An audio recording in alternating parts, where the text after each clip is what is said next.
Вы этого хотели, русская власть? Помочь нам так сильно, не дать нам упасть? Вы так это видите, русская власть?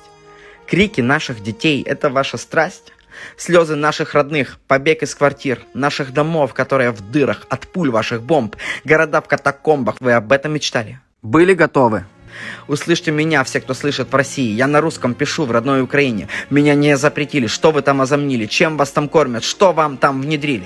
Пока нас кормят пулями, страхом, смертями. Это спасение по-вашему? Смотрите-ка сами. Своими глазами, думайте головой. Я знаю, в России есть добрые люди. Они не позволят такому пройти стороной. Об этом кричите. Прошу, не молчите. Пока кричат наши дети от взрывов, поймите хотя бы слова. Ваша правда, смелость отныне. Вы так нужны нам. Нужны Украине.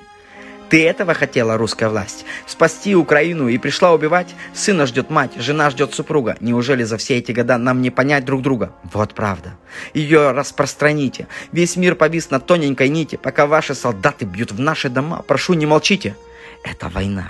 Не допустите, чтобы в руины превратилась страна. Горит Киев, пока говорит Киев, столица, но в 21 веке нет врага, с которым нельзя договориться. Правда?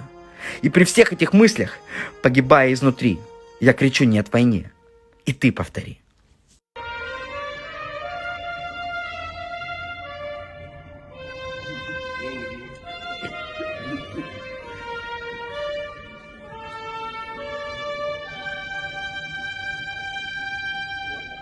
Слава Україні!